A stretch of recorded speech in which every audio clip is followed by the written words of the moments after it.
சொல்லுங்க. நான் மாடிஃபை காலத்தில் டேட்டா டைப் அது வந்து நம்ம டேட்டா டைப் வந்து நம்பராக இருந்தாலும் சரி நம்ம கேராக இருந்தாலும் நம்ம மாற்றிக்கலாமா மாடிஃபை யூஸ் பண்ணுறோம். அப்புறம் ரீநேம் யூஸ் பண்ணுறப்ப ஃப்ரம் டூ யூஸ் பண்ணணும்.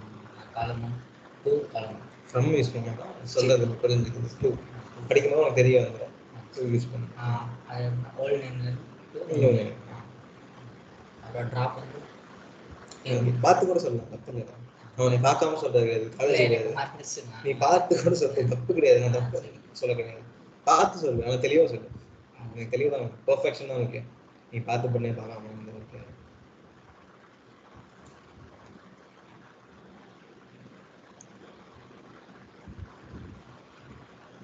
ட்ரங்கேட் யூஸ் பண்ணும்போது கமிட் ஆட்டோவே கமிட் ஆகிடும்.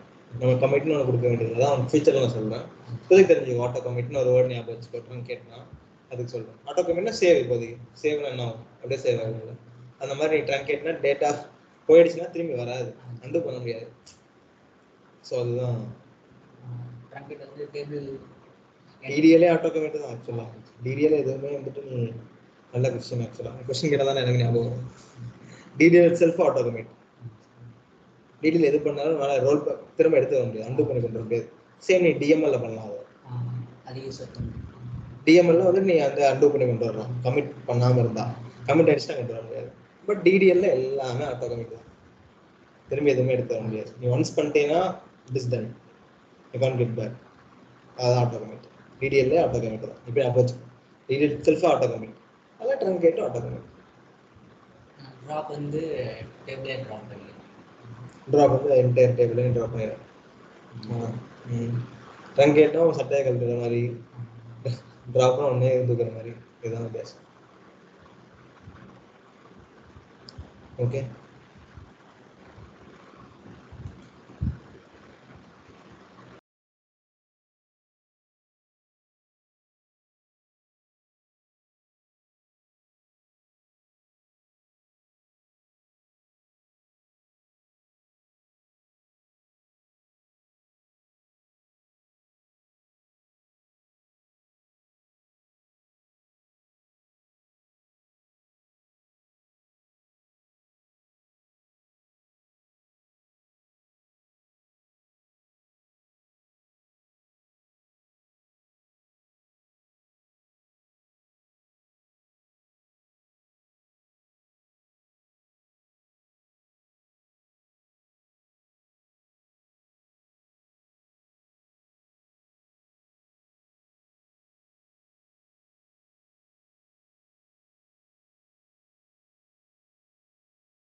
ஸோ இதுதான் வந்துட்டு டிடிஎல் தான்.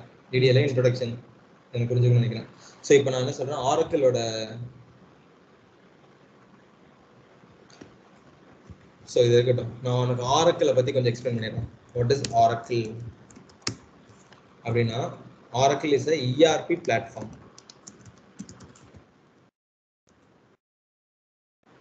இஆர்பி அப்படின்னா நான் எனக்கு தெரிஞ்ச சொல்கிறேன். காலேஜில் வந்து எங்கள் இஆர்பின்னு சொல்லி வெப்சைட் மாதிரி ஒரு லிங்க் போட்டுருவாங்க. அதில் போய்ட்டு நம்ம ரிசல்ட்லாம் வந்து அதில் பார்த்துப்போம். அட்டண்டன்ஸ் வந்துருப்போ இல்லை வரல அதெல்லாம் அதில் வந்துருக்கணும். அப்புறம் ஸ்கூல் காலேஜ் இஆர்பி சேம் கிட்டத்தட்ட அப்படிதான். உனக்கு புரியும். இஆர்பின்றது என்டர்பிரைஸ் ரிசோர்ஸ் பிளானிங்.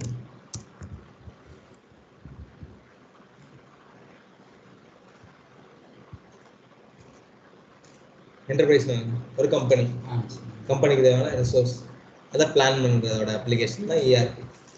நீ காலேஜ் இஆர்பி சொன்ன பார்த்தியா, காலேஜில் அட்டண்டன்ஸ், காலேஜில் கன்ஃபார்ம் அட்டண்டன்ஸ், காலேஜில் கன்ஃபார்மாக மார்க் பார்க்கணும், காலேஜில் கன்ஃபார்மாக லைப்ரரி சக்ஸஸ் பண்ணுறது இருக்கும், மீட்டிங் ரூம் அக்சஸ் பண்ணுறது இருக்கும், லீவ் அப்ளை பண்ணுறது இருக்கும். ஸோ இது இருக்குது. ஸோ இது எல்லாத்தையும் மேனேஜ் பண்ணுறதுக்கு ஒரு சிஸ்டம் வேணும். அதுதான் இந்த இஆர்பி. இந்த இஆர்பின்றது வந்து ஆரக்கிள் கிரியேட் பண்ண பிளாட்ஃபார்ம். இஆர்பிக்கு தான் ஆரக்கிளே வரும்.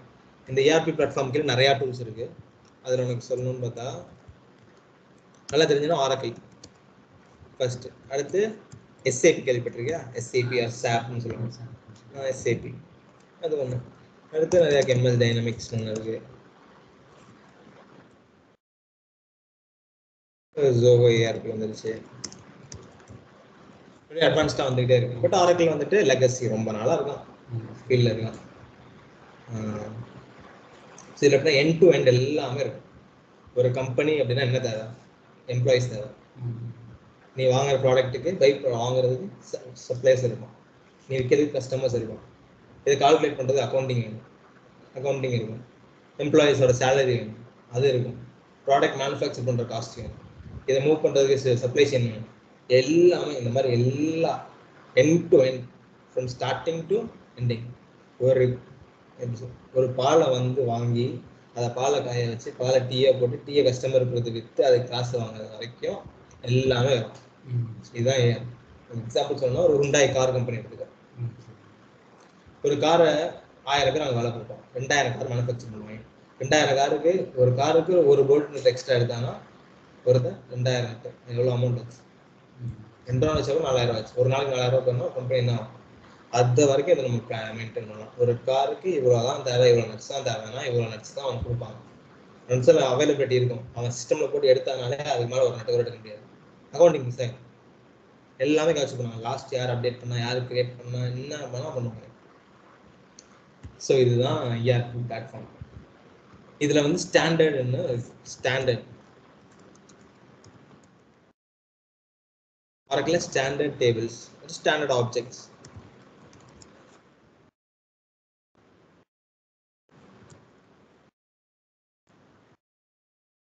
Custom objects.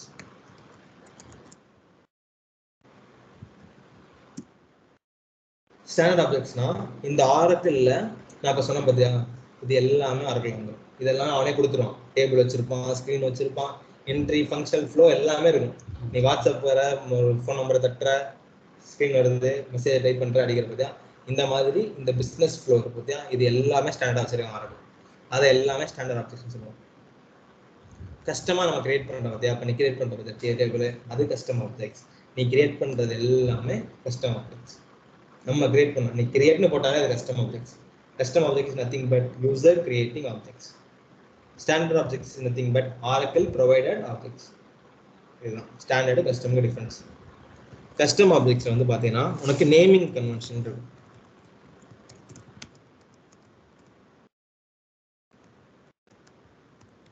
நேமிங் கன்வென்ஷன் சரியா? நேமிங் கன்வென்ஷன்னா ஒரு டேபிளையோ ஒரு ஆப்ஜெக்டை இப்படி தான் நேம் பண்ணணும் அப்படின்னு ஒரு டாபிக். இது நேமிங் கன்வென்ஷன்றது. நான் உனக்கு சொல்கிறேன், நீ உனக்கு டிஸ்கஷனாக பண்ணி பார்த்துக்கணும். எப்படி நேம் பண்ணணும் அப்படின்னா, ஒரு டேபிளோட பத்தியா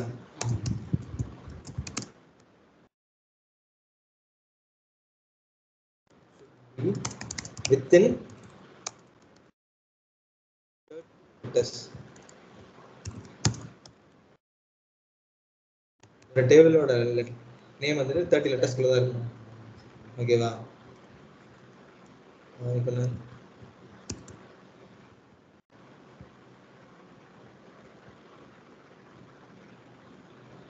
ஓகே, இதுதான் naming convention. Should be table 30 லெட்டர்ஸ்க்கு இருக்கணும். அது எப்படி இருக்கணும் டிஃபைன் பண்ணும். டேபிள் நேம் வந்துட்டு நீ எப்படி பண்ணுவேன்னா சொல்லணும். இப்போ நீ பார்த்தது நெட்லலாம் எப்படி இருக்குன்னா ஸ்டூடெண்ட்ஸ்னு வந்துருக்கும். ஏதாவது டேபிள் சொல்லு நீ பார்த்தது. Student customers employee correct. இதெல்லாம் வந்துட்டு எப்படி இருக்குமா, இதை வந்து நான் டிஃபைன் பண்ண முடியாது. ஸ்டூடெண்ட்ன்றது என்ன, எது கீழே அந்த ஸ்டூடெண்ட் வரும். ஒரு இஆர்பிக்குள்ள நீ இது வந்துச்சுன்னு வச்சுக்கோங்க. இப்போ எனக்கு வந்துட்டு நான் ஒரு ஸ்கூல்னு வச்சுக்கோ. நான் வந்து சென்னையில் ஒரு பிரான்ச் வச்சிருக்கேன், நான் சேலத்தில் ஒரு பிரான்ச் இருக்கும், நாமக்கல் ஒரு பிரான்ச் வச்சிருக்கேன். 3 பிரான்ச் இருக்கும். இப்போ ஸ்டூடெண்ட்ஸ்னு காமனாக கொடுத்துட்டீங்கன்னா எந்த ஸ்கூலோட ஸ்டூடெண்ட்ஸ், சென்னை ஸ்கூலோட ஸ்டூடெண்ட்ஸா நாமக்கல் ஸ்டூடெண்ட்ஸான்னு தெரியாது. ஸோ இதை செக்ரிகேட் பண்ணணும். அப்போ நீ டேபிள் லெவல்லே இதை பண்ணினா தான் ஒரு ஒரு மாடியூலுக்கு உனக்கு தெரிய வரும். ஸோ எப்படி சொல்றதுன்னா, first custom name should always start with custom object should always start with custom object name should always need to start with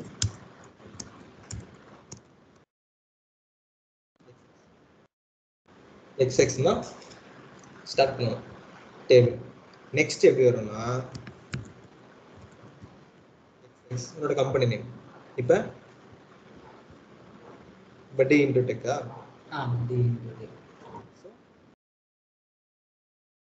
பட்டி பவர் இன்டூ டெக், பட்டி பவர் இன்டூ டெக். ஸோ இப்போ என்ன தெரிஞ்சிருச்சு, எக்ஸ்எக்ஸ்ன்றது கஸ்டம் ஆப்ஜெக்ட். இதோட project எது கீழே வருது, பட்டி பவர் டெக்கு கீழே வருது.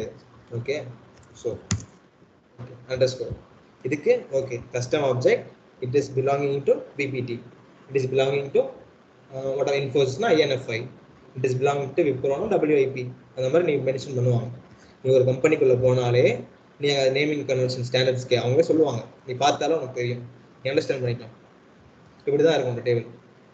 ஸோ அப்போ அது வந்து கஸ்டம் ஆப்ஜெக்ட். ஓகே, ஸோ இப்போ எனக்கு தெரிஞ்சிடும் கஸ்டம் ஆப்ஜெக்ட் பிபிடின்னும் போது இது வந்து பட்டி பவர் டெக் வருது அப்படின்னு. அடுத்து இவங்க பல ப்ராஜெக்ட் பண்ணலாம். பட்டி பவர் டெக் பல ப்ராஜெக்ட் பண்ணலாம். இப்போ electricity management system, online shopping management system, water can management system, laptop booking system, what ever. Okay, உனக்கு புரிஞ்ச மாதிரி என்ன வைக்கலாம்னா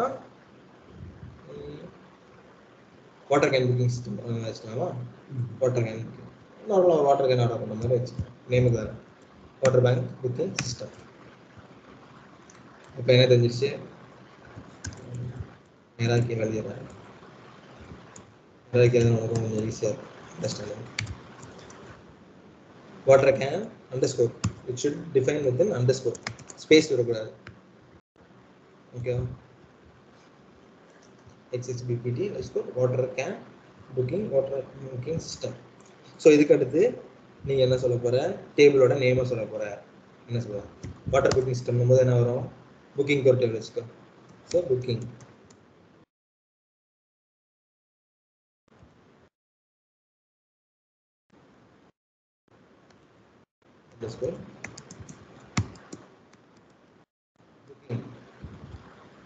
உனக்கு இன்னும் தெளிவாக புரியணும். ஏன் இது எல்லாம் இந்த நேமிங் கன்வென்ஷன் யூஸ் பண்ணுறது ஃபியூச்சர் பர்பஸ்க்கு. நீ இன்னைக்கு இந்த கம்பெனி டெவலப் பண்ணிடுவேன், 2 வருஷம் இருப்ப போயிடுவேன், 5 வருஷம் இருப்ப போயிடுவேன், 15வது வருஷம் இந்த கம்பெனி ஒரு இஷ்யூ வரும். அப்போ உனக்கு பார்த்தோன்னே எந்த டேபிள் எப்படி கண்டுபிடிப்பான், பேரை பார்த்தா தெரியும். Booking details. ஓகேவா, புக்கிங் இப்போ புரியும். இப்போ உனக்கு தெரிஞ்சிச்சு நான் சொல்லி கொடுக்குற நேமிங் கன்வென்ஷன். ஒரு புது கம்பெனி வர அப்போ உனோட டேபிள் எப்படி இருக்கு. இப்போ நீ என்ன பண்ணுவ, இப்போ நீ எப்படி புரிஞ்சுக்க சொல்லு. எக்ஸ்எக்ஸ்னா கஸ்டம் ஆப்ஜெக்ட்ஸ், இந்த எக்ஸ்எக்ஸ் இந்த ப்ராஜெக்ட் டைட்டில், அது நம்ம project company name difference. Okay, அந்த கம்பெனிக்குள்ள இருக்கிறது. So we are mentioning xx bpt xx whatever. Okay, xx along with the company name following by project name. what are the project, we are mentioning the project name, and then coming for the exact detail of the table, exact name of the table, booking details, and then we are giving underscore t. If it is table, give underscore t. If it is view, give underscore v. If it is sequence, give underscore s. Okay, இப்போதைக்கு உங்களுக்கு table தான் சொல்லி கொடுத்துருக்கேன். So let it be like underscore t. So this is what naming convention. This should not exceed 30 letters. இப்போ என்ன கொடுப்பா, ரொம்ப பெருசா பண்ணீங்க WPS போடுமா, நீ வாட்டர்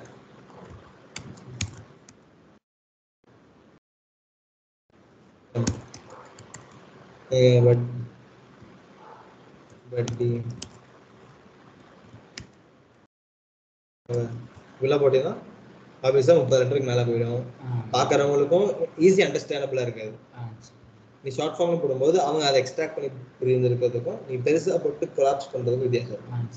எவ்வளோ ஷார்ட்டாக கொடுக்க முடியுமோ எவ்வளோ ஸ்வீட்டாக கொடுக்கணும், ஷார்ட் அண்ட் ஸ்வீட்டாக இருக்கும். டேபிள் பார்த்தோன்னா அண்டர்ஸ்டாண்ட் பண்ணும். இப்போ உனக்கு தெரியுமா, நாளைக்கு நான் ஒரு 10 டேபிள் கொடுத்தா அந்த டேபிள் என்ன ஆகுதுன்னு பார்த்து உங்களால் அண்டர்ஸ்டாண்ட் பண்ணிக்க முடியுமா? ஒரு இதுதான் ஆக்சுவலாக எக்ஸ்பெக்ட் பண்ணுவாங்க. நீ போனேன்னா பார்த்தோன்னே அண்டர்ஸ்டாண்ட் பண்ணிக்கணும். ஓகே, இது வந்துட்டு இந்த டேபிளில் இருக்குது, ஸோ இந்த ப்ராஜெக்ட் கீழே வருது, ஸோ இந்த ப்ராஜெக்ட் கீழே யார் ஒர்க் பண்ணியிருக்காங்களோ அவங்க ஐடியா நம்ம கேட்போம். இப்போ WPSக்கு இல்லை நான் ஒர்க் பண்ணியிருக்கேன்னா ப்ரோ இல்லை இந்த டேபிளில் ஏதாவது பிரச்சனைவா நான் கிரியேட் பண்ணியிருப்பேன், எனக்கு ஒரு ஐடியா இருக்கும், நான் சொல்லலாம். இல்லை நீயே பார்த்தோன்னா எனக்கு புரியும். ஸோ இதுதான் நேமிங் கன்வென்ஷனோட functionality and usage. Okay, so side by சைடில் நேமிங் கன்வென்ஷனையும் முடிச்சாச்சு. Custom objects always starts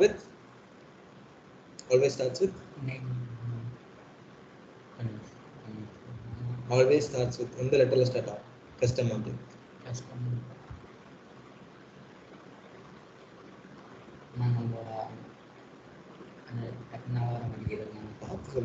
custom object எதுல ஸ்டார்ட் ஆகும்?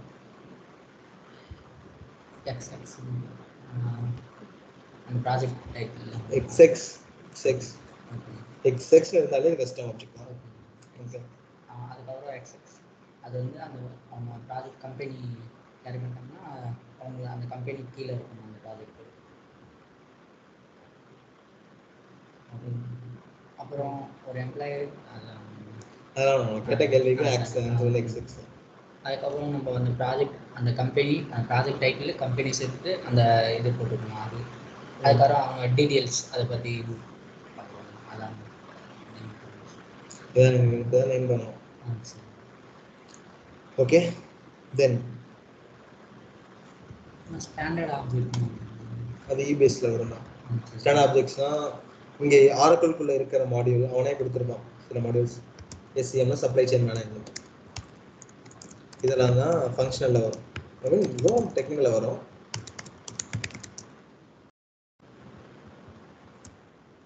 இதுக்கு ஒரு மாடியூல் வச்சுருப்பான். ஆரக்கிளே வந்து ஒரு டூல், அதில் தான் நீ டெவலப் பண்ண போகிறேன். நீ வந்துட்டு என்னன்னா நீ டெவலப் பண்ண மாட்டேன், ஓனா ஆல்ரெடி இருக்கிறதுல பிஸ்னஸ் நீடுக்கு இந்த மாதிரி கன்சல்டன்ஸ் யோசிச்சு சொல்யூஷன் கொடுக்கணும். அதுதான் நீ. ஸோ அப்போ வந்து நீ கஸ்டம் ஆப்ஜெக்ட்ஸில் ஒர்க் பண்ணலாம், ஸ்டாண்டர்ட் ஆப்ஜெக்ட்ஸ்லேயும் ஒர்க் பண்ணலாம். ஸ்டாண்டர்ட் ஆப்ஜெக்ட்ஸ் வந்து EBS என்ட்ரிபியூஸ் பிஸ்னஸ் சூட்ஸ்ன்னு இருக்கு. ஆரக்கிள் இதுதான் ஆரக்கிள் EBS பிஸ்னஸ் சூட் சொல்லுவாங்க. ஸோ இதில் ஆல்ரெடி இருக்க மாடியூல் ஆல்ரெடி இருக்க ஸ்க்ரீனுக்கெல்லாம் யூஸ் பண்ணியிருப்பான். நீ எதுவுமே டெவலப் பண்ண மாட்டேன்னு வச்சுக்கோங்க, ஆல்ரெடி அவனே டெவலப் பண்ணி வச்சிருந்தாலும் அது ஸ்டாண்டர்ட் ஆப்ஜெக்ட்ஸ். அவன் என்னன்னா அவன் பேர் வச்சிருப்பான், AP இன்வாய்ஸ் RA கஸ்டமர். இந்த AP இந்த RA இது எல்லாமே வந்துட்டு ஒரு மாடியூல் கீழே வரும். எப்படி இருக்கும் அவங்க டேபிள், ஆரக்கிளோட டேபிள் இப்படி இருக்கும். நம்ம டெவலப் பண்ணுற டேபிளோட நேம் இப்படி இருக்கும். ஓகே, இது ஆல் இருக்குன்னு அவசியம் கிடையாது, நான் சொல்கிறேன். இந்த 2 டேபிள் இருக்குது ஆக்சுவலாக. ஸோ இந்த மாதிரியான டேபிள்ஸ் இருக்குது. ஸோ இந்த ஆரக்கிள் EBSல ஒர்க் எப்படி இருக்குன்னா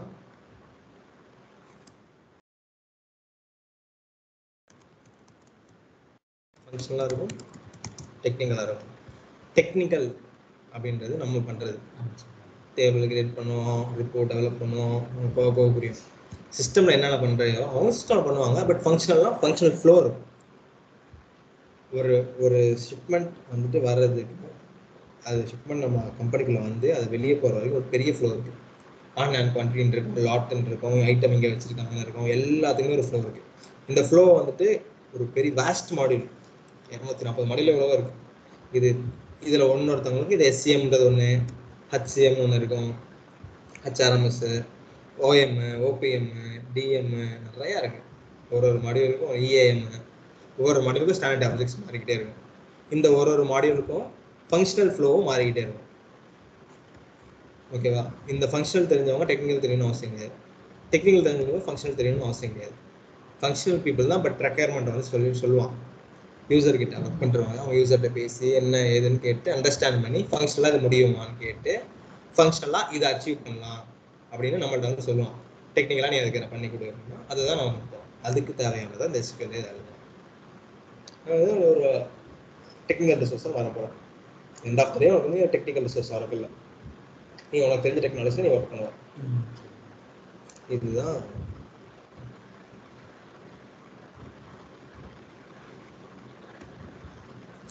அடுத்து. ஓகே, நேமிங் கன்வென்ஷன் சொல்லியாச்சு, டேபிள் நேம் கிரியேட் பண்ணுறது வித்தின் 30 லெட்டர்ஸ் சொல்லியாச்சு.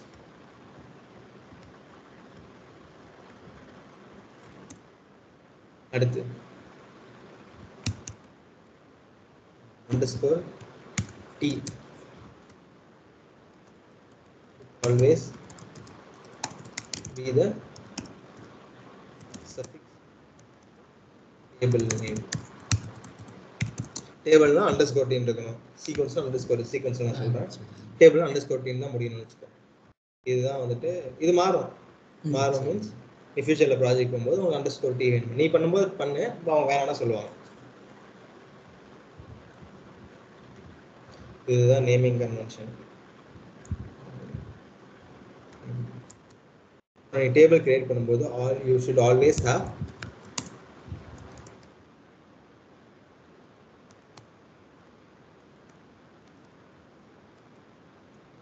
attributes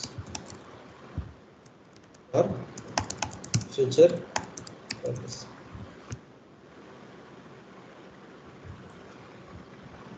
Next, attributes for future attributes என்னது? attributes என்னடா? இப்பதான் நான் படிச்சோம்.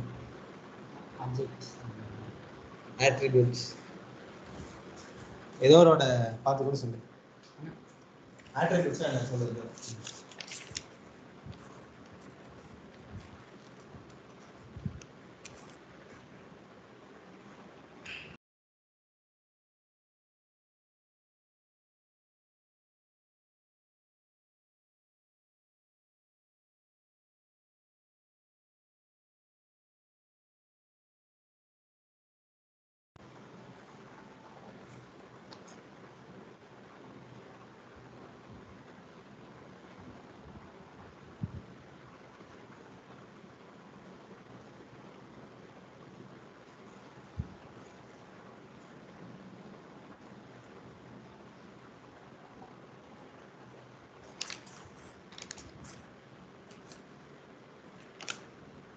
காலம் நடந்துச்சு.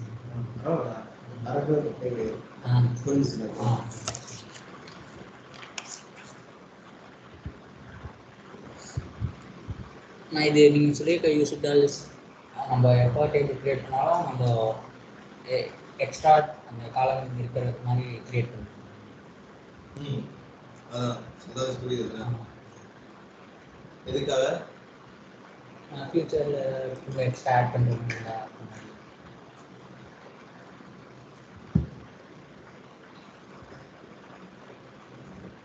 கரெக்ட்.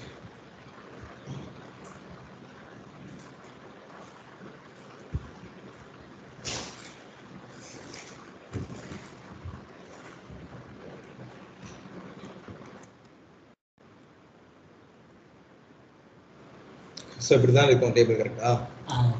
நான் எப்படி இருக்கணும்னு சொல்லணும்னா attributes எல்லாமே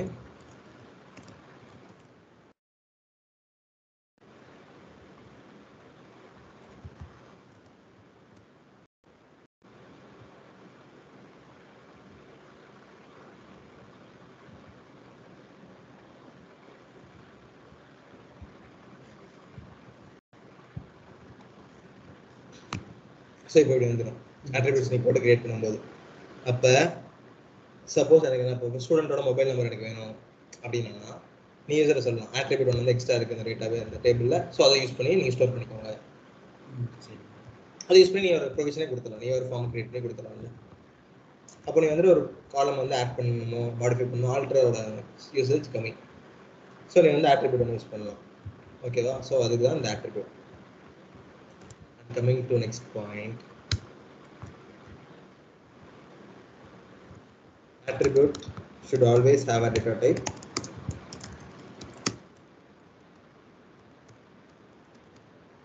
Type varchar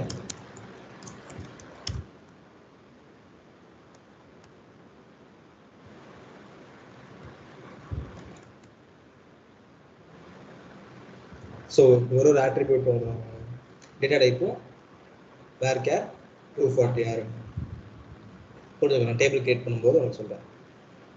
ஓகேவா? ஸோ இப்போதைக்கு attribute should always have a data type. இப்போ நீ attributeனு போட்டு காலம் கிரியேட் பண்ணணும்னா அதோட டேட்டா டைப் என்னவா இருக்கணும்? attribute 1 னு போட்டு ஒரு காலம் கிரியேட் பண்ணுறேன். அப்போ அதோட டேட்டா டைப் என்னவா இருக்கணும்? varchar 240. கரெக்ட். ஸோ